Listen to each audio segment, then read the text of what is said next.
నమస్కారం TGN news కి స్వాగతం. దేశవ్యాప్తంగా ఉన్న యువ ఇంజనీర్ల సృజనాత్మకతకు సాంకేతిక ప్రతిభకు అద్దం పట్టే మెగా ఈవెంట్ బాజాసే ఇండియా 2026 మెదక్ జిల్లా నర్సాపూర్లోని బీవీ రాజు ఇన్స్టిట్యూట్ ఆఫ్ టెక్నాలజీలో ఘనంగా ప్రారంభమైంది. మెకానికల్ బాజా విభాగం ఆధ్వర్యంలో జరుగుతున్న ఈ జాతీయ స్థాయి పోటీలను JNTU Hyderabad vice chancellor professor doctor T Kishan Kumar Reddy మరియు విష్ణు ఎడ్యుకేషనల్ సొసైటీ కార్యదర్శి ఆదిత్య విశ్వం జ్యోతి ప్రజ్వలన చేసి ప్రారంభించారు. వరుసగా మూడో ఏడాది ఈ ప్రతిష్టాత్మక పోటీలకు ఆతిథ్యం ఇవ్వడం తమకు గర్వకారణమని ఆదిత్య విశ్వం ఈ సందర్భంగా పేర్కొన్నారు. దేశంలోని వివిధ రాష్ట్రాల నుంచి తరలివచ్చిన విద్యార్థులు తాము రూపొందించిన సరికొత్త బగ్గీ వాహనాలతో రేస్ ట్రాక్ పై సందర్శించనున్నారు. ఈ కార్యక్రమంలో organising committee chairman Balaraj Subrahmanyam సహా పలువురు పారిశ్రామిక దిగ్గజాలు పాల్గొన్నారు.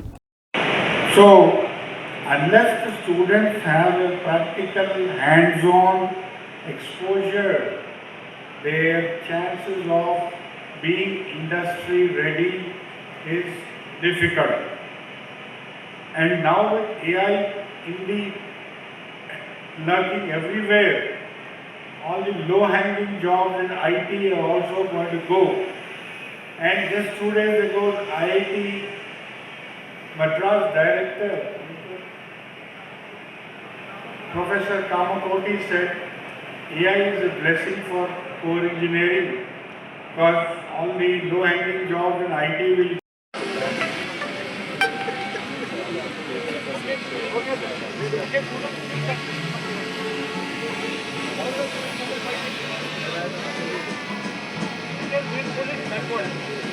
One, two, three, here we go.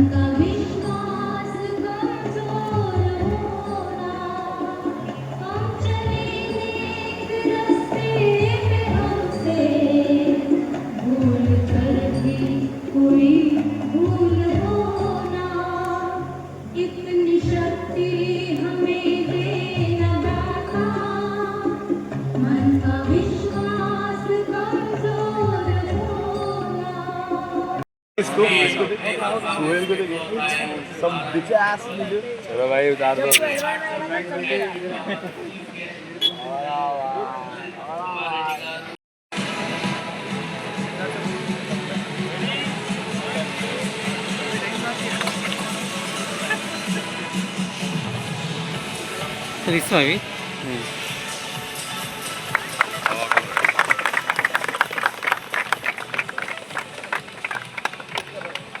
This one,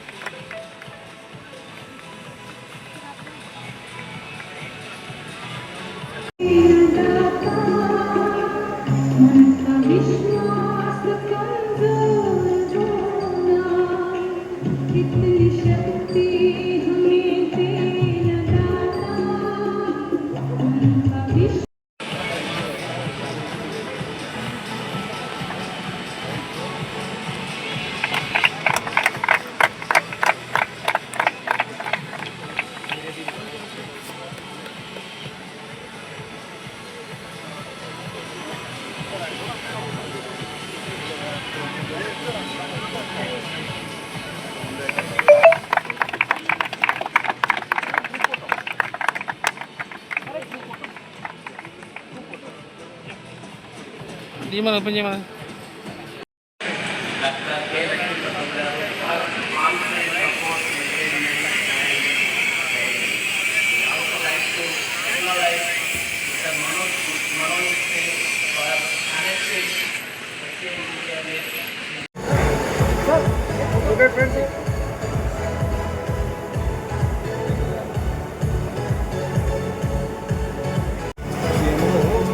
Thank you, sir. I invite Mr. K. Aditya.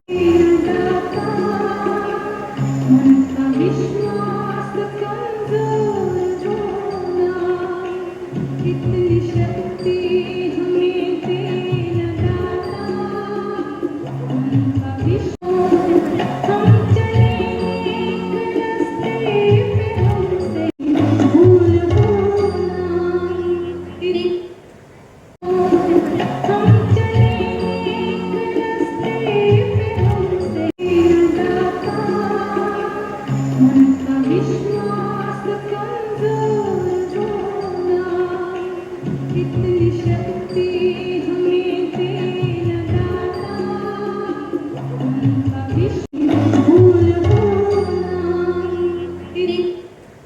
కోట్లాది రూపాయలు వెచ్చించి నిర్మించిన ఓఆర్ఆర్ను అసంపూర్తిగా వదిలివేయడం 10 ఏళ్లు అధికారంలో ఉన్న అసమర్థతే కారణమని మెదక్ పార్లమెంట్ సభ్యులు ఎం రఘునందనరావు ధ్వజమెత్తారు. సంగారెడ్డి జిల్లా పటాన్చెరు నియోజకవర్గంలోని కొల్లూరు ఓఆర్ఆర్ ఎగ్జిట్ నెంబర్ 2 వద్ద జరుగుతున్న సర్వీస్ రోడ్ నిర్మాణ పనులను మెదక్ పార్లమెంట్ సభ్యులు మాధవనేని రఘునందనరావు పర్యవేక్షించారు. ఎగ్జిట్ 2 వద్ద 10 ఏళ్లుగా పెండింగ్లో ఉన్న పనులను అధికారులతో కలిసి పరిశీలించారు. ఈ సందర్భంగా ఎంపీ రఘునందనరావు మాట్లాడుతూ మహానగరానికి మణిహారంగా నిర్మించిన ఔటర్ రింగ్ రోడ్లో ఎగ్జిట్ 2 ఓ సమస్యగా మారిందని, అప్రోచ్ రోడ్డుకు కనెక్టివిటీ లేకపోవడం, రైల్వే లైన్ సమస్యతో ఇక్కడ సర్వీస్ రోడ్ అసంపూర్తిగా వదిలివేయడం జరిగిందన్నారు. 10 ఏళ్ల అధికారంలో ఉన్న బీఆర్ఎస్ ప్రభుత్వం కనీసం ప్రజా సమస్యలను పట్టించుకున్న దాఖలా లేవని అన్నారు. తాను ఎంపీగా గెలిచిన తర్వాత అన్ని శాఖల సమన్వయంతో నిధులు మంజూరు చేయించడం జరిగిందని గుర్తు చేశారు. డిసెంబర్ నెలాఖరుకల్లా పనులు పూర్తి చేసి ఎగ్జిట్ 2 సర్వీస్ రోడ్ను ప్రజా బాహుళ్యంలోకి తీసుకొస్తామని ఆయన హామీ ఇచ్చారు.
స్ట్రక్చర్ ఫోటోని సర్వీస్ రోడ్ పని మొదలైతే రెడీ తీసుకోండి సార్. 2 ఫోటోలు యాడ్ చేస్తాను మీకు కొంచెం బాగుంటుంది.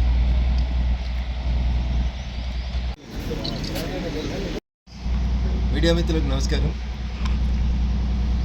హైదరాబాద్కి మణిహారంగా నిలిచినటువంటి రింగ్ రోడ్డు తెల్లాపూర్, కొల్లూరు, ఈగనాగులపల్లి పరిసర ప్రాంతాల్లో ఉంటున్నటువంటి ప్రజలకి, ఈ ప్రాంతంలో కొత్తగా వచ్చినటువంటి ఐటీ హబ్ లాంటి ఇన్ఫ్రాస్ట్రక్చర్ వల్ల వచ్చినటువంటి గేటెడ్ కమ్యూనిటీలకి ఎగ్జిట్ 2 అనేది గత 10 సంవత్సరాలుగా ఒక సమస్యలాగా పరిణమించింది.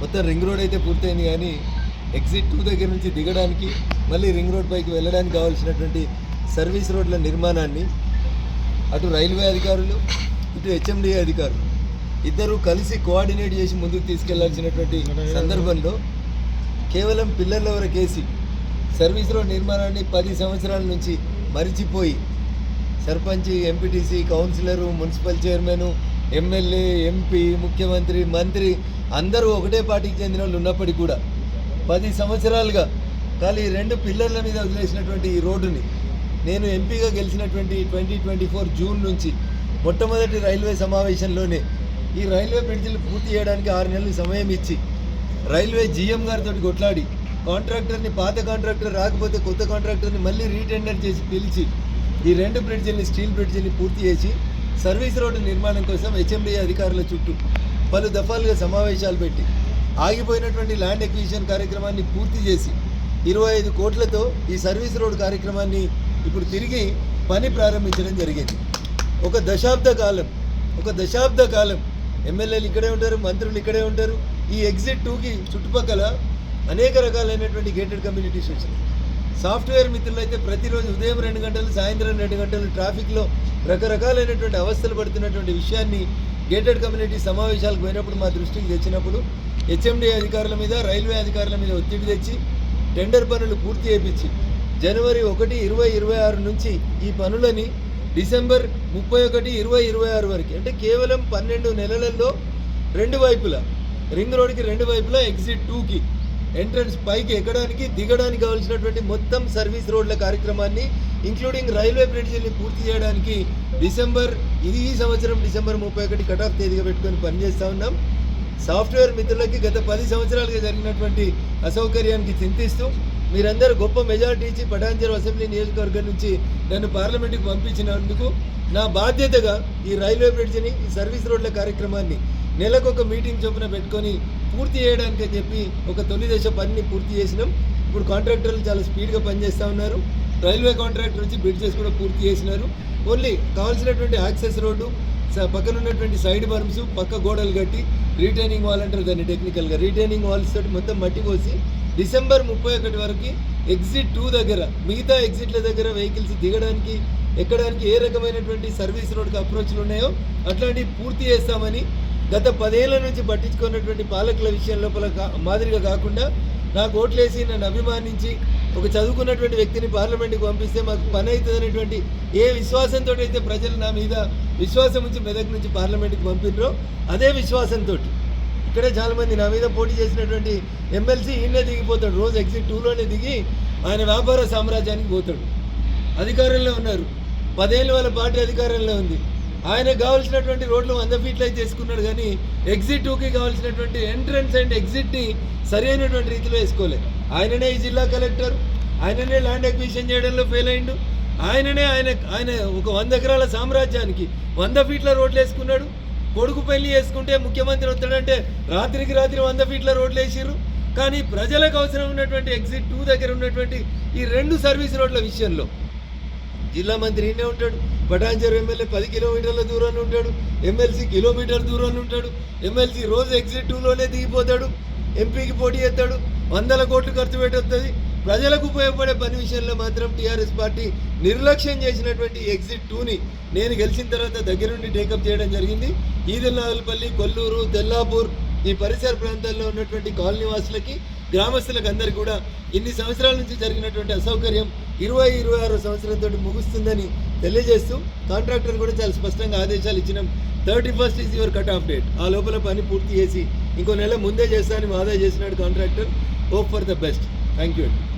ఇస్నాపూర్ మున్సిపల్ చైర్మన్ పదవి కేంద్రంగా పటాన్చెరు రాజకీయాల్లో ఒక్కసారిగా వేడి పెరిగింది. తన కుటుంబానికి చైర్మన్ పదవి దక్కలేదని అక్కస్తోనే నీలం మధు చౌకబార్ రాజకీయాలకు పాల్పడుతున్నారని బీసీ సంక్షేమ సంఘం ఉమ్మడి మెదక్ జిల్లా అధ్యక్షుడు కరికే సత్యనారాయణ తీవ్రస్థాయిలో మండిపడ్డారు. మెదక్ ఎంపీ రఘునందనరావు, ఎమ్మెల్యే గోడె మహిపాల్రెడ్డి దిష్టిబొమ్మల దహనం వెనుక రాజకీయ దురుద్దేశం ఉందని ఆయన ధ్వజమెత్తారు. ఒక బీసీ బిడ్డగా మోటే సుమలత మున్సిపల్ చైర్మన్గా ఎదుగుతుంటే మద్దతు ఇవ్వాల్సింది పోయి అడ్డంకులు సృష్టించడం సిగ్గుచెట్టని విమర్శించారు. అన్ని పదవులు తన కుటుంబానికి దక్కాలన్న నీలం మధు ధోరణిని ప్రజలు గమనిస్తున్నారని, ఇలాంటి నీచ రాజకీయాలు కొనసాగితే ప్రజలే బుద్ధి చెప్తారని హెచ్చరించారు. మేము ఇవాళ తెలుగుదేశం పార్టీలోనే నింపవరకు 82 నుంచి పార్టీ చేసుకుంటూ వస్తున్నా. అందరు కులపోళ్లకు అందరికీ ఒక్కటి అనుకుని మేము ఎన్టీ రామారావు నచ్చినాము. నన్ను తాలూకు రామారావు. ఇప్పుడేమో ఇలా నేను చూస్తున్నాం మాలో ఇట్లా కులం పెట్టి ఇవాళ అనిల్ కుమార్ ఇవాళ మాట్లాడితే నాకు మంచి కనబడలేదు, మరి మాట్లాడితే నాకు మంచి కనబడతలేదు. ఇవాళ ఇంత మొత్తం వేసి ఎమ్మెల్యే నిలబడ్డాడు, ఎంపీ నిలబడ్డాడు, కార్పొరేట్ ఎమ్మెల్సీ నిలబడతా అన్నాడు. ఏమైంది? అంత చేసి అంత మంచి వాళ్ళు నా ముంగటకు వస్తున్నా వెళ్ళిపోతున్నా. కానీ ఈ దౌర్జన్యం బాగలేదు. నువ్వు అందరితో కలిసి మిలిచి ఉంటేనే మనం ముంగడికి పోతాం. ఇలా మేము బాగా చేసింది. ఇలా ఏమైంది? ఒకరి ఆయన నువ్వు గెలవకపోతే ఆయన చెప్తుంది కదా అని చెప్పి మేము ఎంత సంతోషం పడి ఇట్లా చేయాలన్నాం. నువ్వేమో పని చేస్తున్నాం, ఇప్పుడు బాగా లేదు. ఇది మా తెలుగుదేశం ప్రభుత్వంలో ఏముందంటే అందరూ కలిసి కలిసి ఉంటేనే మనం దేశం బాగా పడుతుంది, మమ్మల్ని ముంగడుకు వెళ్ళొచ్చు అని చెప్పి మా ప్రభుత్వం అన్నది. మేము అదే పోరాటం అదే అంటాం. అందరూ కలిసి నుంచి ఉండాలి, ముంగడికి వెళ్ళాలని చెప్పి మేము ప్రార్థన చేస్తున్నాం. ఈరోజు మన ఇస్నాపూర్ మున్సిపాలిటీకి సంబంధించిన ఇష్యూ గురించి గత 2-3 రోజుల నుండి మరి అక్కడ జరుగుతున్నటువంటి పరిణామాలు, ఏదైతే ఒక బీసీ బిడ్డకు మున్సిపల్ చైర్మన్ పదవి ఇస్తుంటే ఓన్లీ ఒక కుటుంబం అంటేనంటే మరి మీకు అందరికీ కూడా తెలుసు, నీలం మధు గారు. వారు సర్పంచ్ వాళ్ళకే కావాలి, ఎంపీటీసీ వాళ్ళకే కావాలి, వార్డు మెంబర్ వాళ్ళకే కావాలి, చైర్మన్ వాళ్ళకే కావాలి, ఎమ్మెల్యే వారికే కావాలి, ఎంపీ కూడా వారికే కావాలి. ఇది ఎక్కడ న్యాయం అండి?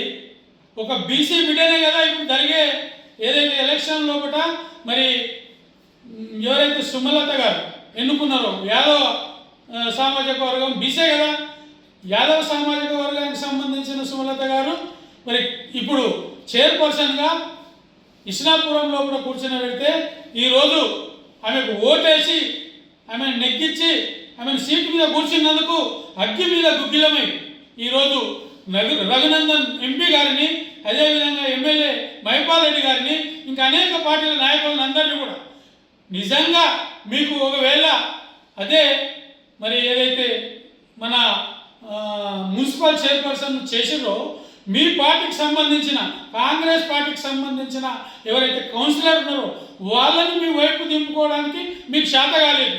ఈరోజు ఎవరైతే గెలిచి మరి చైర్పర్సన్గా ఈరోజు మరి అందరి ముందు ఇస్నాపూర్లో కూడా మరి ఈరోజు మీటింగ్ అవుతుంటే మరి కొంతమంది అందరూ వాళ్ళని వెంకేసుకొని వచ్చేసి ఆయన ఒక ఇంటికి సంబంధించిన ఇష్యూవే, ఇది ఒక కులానికి సంబంధించి కూడా కాదు, అందరం కూడా బీసీ బిడ్డలమే. 121 మంది 121 కులాలు అందరూ కూడా బీసీ బిడ్డలే. ఈరోజు ఏ బీసీకి అవకాశం వచ్చినా కానీ కూడా బీసీగా నువ్వు చేయవలసిన పని ఏంటి, వారికి సపోర్ట్ చేసి వాళ్ళు అన్ని విధాల మంచి చేయాలని చెప్పేసి వాళ్ళకు సజెషన్ ఇచ్చేది పోయి ఈరోజు వాళ్ళకు ఓటేసేసి మరి గెలిపించేసి వారిని ఒక సీటు మీద కూర్చొని పెడితే వాళ్ళు జీర్ణించుకోకపోవడము మరి నీలమ్మ గారికి ఏ విధంగా అది ఇదవుతుందో మరి మాకైతే తెలియడం లేదు. ఈరోజు రఘునందన్ గారి ఎంపీ గారిది దిష్టి బొమ్మ తగలబెట్టుకోము, ఎమ్మెల్యే గారి దిష్టి బొమ్మ తగలబెట్టుకోము, ఇంకా వేరే వాళ్ళ దిష్టి బొమ్మలు తగలబెట్టుకోము. ఒక నేను చెప్పిందే వేదం, నేను చెప్పిందే కరెక్ట్, నేను చెప్పినోలే చైర్పర్సన్ కావాలి అనేది అది నీ విజ్ఞతకే వదిలేస్తాం. ఎందుకంటే నువ్వు కూడా ఒక బీసీ బిడ్డవే, ఇప్పుడు గెలిచిన వాళ్ళు కూడా బీసీ బిడ్డలే.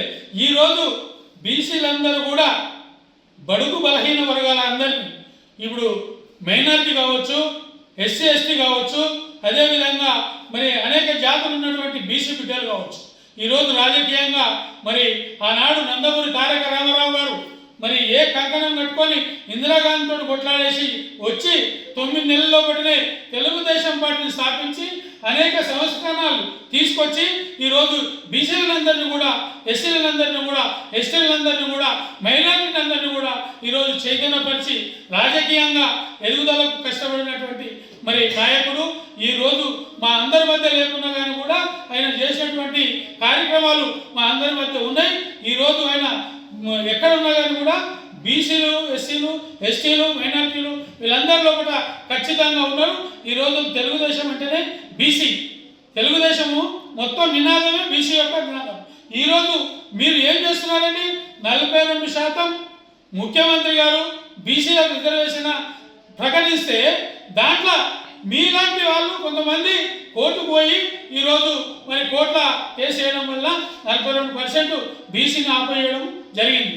ఇలాంటి ఇప్పుడు జాతీయ నాయకులు ఆర్ కృష్ణయ్య గారు, అదేవిధంగా బీసీ నాయకులు అందరూ కూడా బీసీలకు, ఎస్సీలకు, ఎస్టీలకు, అదేవిధంగా మైనార్టీలకు ఈరోజు బడుగు బలైన వర్గాలకు అందరికీ కూడా ఖచ్చితంగా న్యాయం జరగాలి, వాళ్ళందరికీ కూడా రాజకీయ ఫలితాలు దక్కాలి, వీళ్ళందరూ కూడా మరి రాజకీయంగా ఎదగాలనే ఉద్దేశంతో ప్రతి ఒక్కరు కూడా ప్రతి మీటింగ్లో కూడా మాట్లాడేసి ఈరోజు మరి ఆర్ కృష్ణయ్య ప్రతి ఒక్క సందర్భంలో కూడా మరి ఎస్టీల నాయకులను కానీ, ఎస్టీల నాయకులను కానీ, మరి అదేవిధంగా మైనార్టీ నాయకులను కానీ వీళ్ళందరినీ కూడా కూర్చొని పెట్టుకొని అన్ని కుల సంఘాలు, అదేవిధంగా ఈరోజు 123 కుల సంఘాలు బీసీలకు సంబంధించి, మైనార్టీలు, అదేవిధంగా ఎస్సీలు, ఎస్టీలు అందరినీ కూడా ఒక దగ్గర ఒక తాటిపై తీసుకొచ్చి సుందరయ్య విజ్ఞాన భవన్లో కూడా రీసెంట్గా మీటింగ్ పెట్టి మన వాళ్ళందరూ కూడా వెనుకబడి ఉన్నాం, మనం అందరం కూడా ఐక్యంగా ఉండాలి, మనం అందరం కూడా రాజకీయంగా ఎదగాలంటే ఖచ్చితంగా మనం ఒకరికొకరు కోఆపరేషన్ చేసుకొని ముందుకు సాగాలి. ఈరోజు కొంతమంది నాయకులు మనను డిమోరల్ చేసి ఈ విధంగా ఇబ్బంది పెడుతున్నారు, వాళ్ళందరూ కూడా మనం బుద్ధి చెప్పాలంటే ఖచ్చితంగా ఈ యొక్క రాష్ట్రంలో, దేశంలో వివిధ రకాలైనటువంటి నాయకులు ఉండి మనకు మోసం చేస్తున్న వాళ్ళు అందరికీ కూడా ఖచ్చితంగా ఇలాంటి కార్యక్రమాలు చేసే వాళ్ళకు మనం బుద్ధి చెప్పాలనే ఉద్దేశంతో ఈ కార్యక్రమాలు ఏర్పాటు చేయడం జరిగింది. ఈరోజు మరి ఇస్నాపూర్లో కూడా సుజాత మేడం, మరి ఇంతకుముందు గతంలో కృష్ణ గారు సర్పంచ్, ఎక్స్ సర్పంచ్ ఉంటే వాళ్ళందరూ కూడా రాజకీయ నాయకులే. వాళ్ళ ముంగట నువ్వు చిన్న రీసెంట్లీ గత ఏదైతే సర్పంచ్ ఎలక్షన్ జరిగినో దాంట్లో నువ్వు ఒక సభ్యునిగా గెలిచి దాంట్లో సర్పంచ్ నువ్వు తీసుకొని ఈరోజు 100 కోట్లు 1000 కోట్లు ఎక్కడికి వచ్చినాయి, ఏమొచ్చినాయి, ఈరోజు ప్రజలందరూ కూడా నీ గురించి మాట్లాడుకుంటున్నారు, నీ గురించి చెప్పుకుంటున్నారు. అయినా మేము అన్నీ పట్టించుకోవడం లేదు. నువ్వు కూడా ఒక బీసీ బిడ్డవే. ఇప్పుడు ఎవరైతే గెలిచి చైర్పర్సన్గా ఉన్నారో వాళ్ళు కూడా బీసీ బిడ్డనే. ఎవరు కూడా ఇందులో జోక్యం చేసుకొని మనకు అన్యాయం చేయడానికి లేకపోతే వాళ్ళని గెలిపించిన వాళ్ళకు ఇప్పుడు రఘునందన్కు ఎంపీ గారికి కానీ ఎమ్మెల్యే గారికి కానీ అదేవిధంగా మన బీజేపీ నాయకులకు కానీ బీఆర్ఎస్ నాయకులకు కానీ ఇంకా వేరే సిపిఎం సిపిఐ నాయకులకు కానీ వాళ్ళందరికీ కూడా నువ్వు లేనిపోని భ్రమలు చూపించేసి డబ్బు నీ ఒక్కరి దగ్గరనే కాదు, డబ్బు చాలా మంది దగ్గర బీసీల దగ్గర ఉంది. అయినా కానీ కూడా నేను ఎక్కడ కూడా ఎవరు కూడా నేను ఇబ్బంది పెట్టలే. నువ్వు బీసీలకు ఒకవేళ అవకాశం వస్తే వాళ్ళను ఇబ్బంది పెడుతున్నావు కాబట్టి నీకు ఖచ్చితంగా ఇది కరెక్ట్ అయిన పద్ధతి కాదు.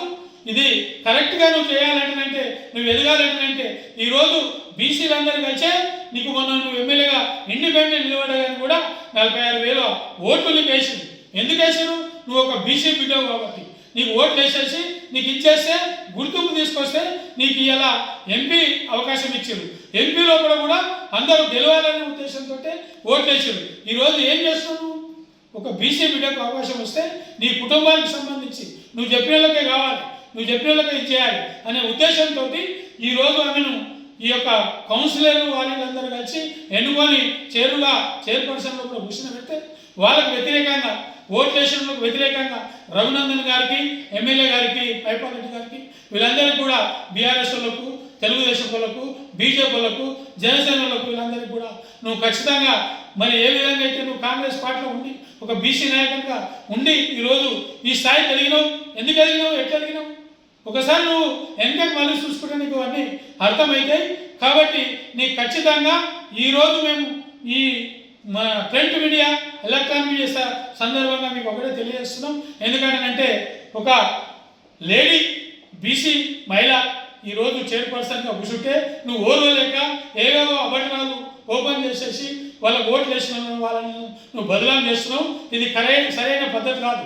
ఒకవేళ నువ్వు అట్లా ఇచ్చేస్తే తెలుగుదేశం పార్టీ కాదు, ఈరోజు ఉమ్మడి మెదక్ జిల్లా బీసీ సంక్షేమ సంఘం అధ్యక్షులుగా మేము మొత్తం అందరికీ కూడా బీసీలకు ఒకటే చెప్తున్నాం, ఎవరైనా కానీ ఇలాంటి కార్యక్రమాలు చేస్తే సహించేది లేదు. ఇక ముంగట మీరు ఏదైతే మరి ఈ యొక్క రాజకీయంగా ఎదగాలనుకుంటున్నారో అది నీ ఊహగానే తప్ప నువ్వు ఇక ముందు ఇలాంటి కార్యక్రమాలు చేసి బీసీలలో కూడా మరి అనేక రకాలుగా ఇబ్బంది పెట్టి నువ్వేదో ఇచ్చేయాలని మరి రాజకీయంగా ఎదగాలని అనుకుంటున్నావు. అది నీ భ్రమ. ఈరోజు మేము ఖచ్చితంగా చెప్తున్నాం, బీసీలకు అన్యాయం చేసి ఒక బీసీ ఉండి నువ్వు ఇచ్చేస్తే రేపు పొద్దుగల నీకు భవిష్యత్తు ఉండదు, ఉనికి ఉండదు. రాజకీయంగా నేను దెబ్బతీయడానికి అన్ని కులాలు ఈరోజు మరి ఏదైతే మన విశ్వబ్రహ్మణులు సాయన్న చారి, అదేవిధంగా మైనార్టీ ఎండి రఫీక్ గారు మరి బీసీ బిడ్డనే, అదేవిధంగా రామచంద్ర యాదవ్ గారు ఆయన కూడా బీసీ బిడ్డనే, నేను మరి బీసీ సంక్షేమం సంఘం అధ్యక్షునిగా తెలుగుదేశం పార్టీ మన ఏదైతే ఇన్ఛార్జి మన పడంచేరు కాన్స్టిట్యున్సీ ఉందో దాని సందర్భంగా మేము ఒకటే తెలియజేస్తున్నాం. నేను కూడా ఖండిస్తున్నా. అదేవిధంగా మరి ఎండి నజీర్ గారు ఆయన కూడా బీసీ బిడ్డనే, నయీం గారు బీసీ బిడ్డనే, మరి ఎస్సీ బాలరాజు గారు ఆయన కూడా ఇలాంటి కార్యక్రమాలు చేసి ఇట్లా చేస్తున్నందుకు మాకు చాలా ఇబ్బందిగా ఉంది.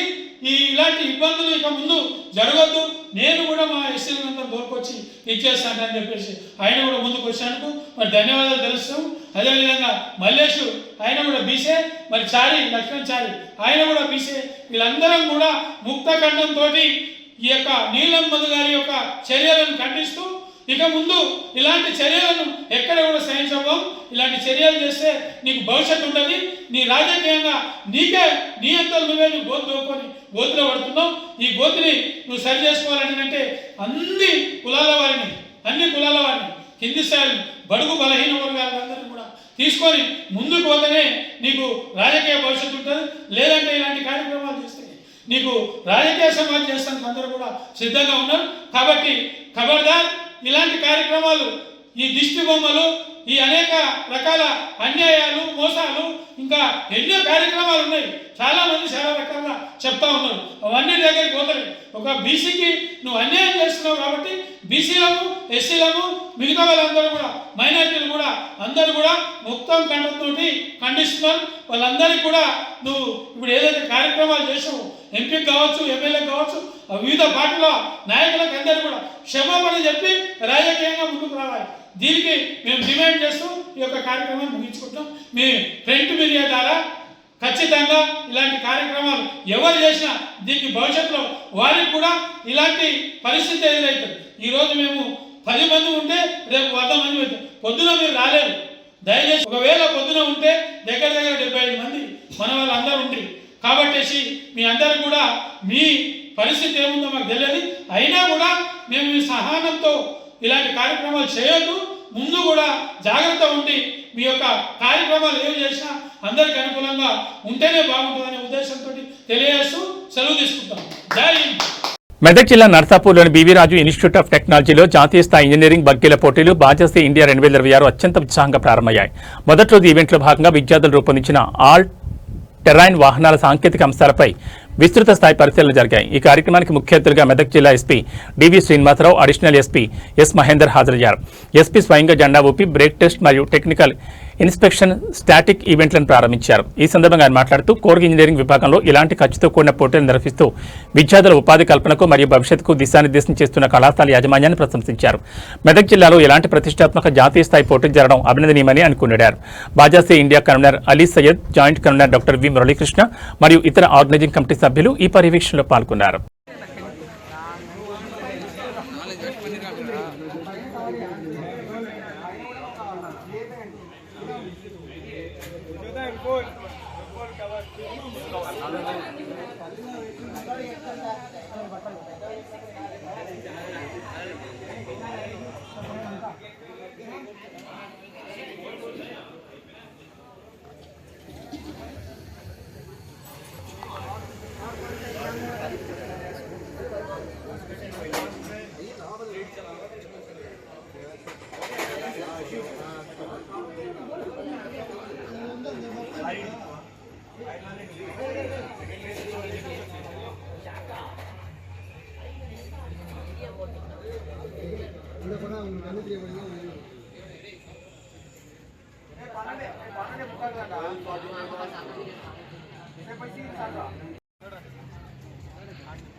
गाड़ी कट टू कट बसली सेंटर में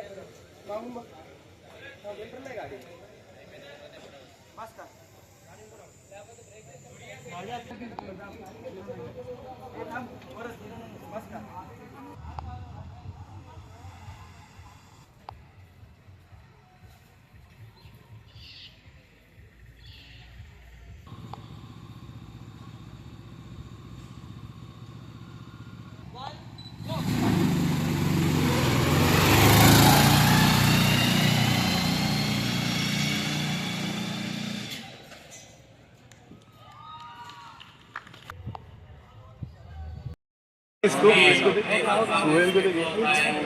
चलो भाई उतार दो।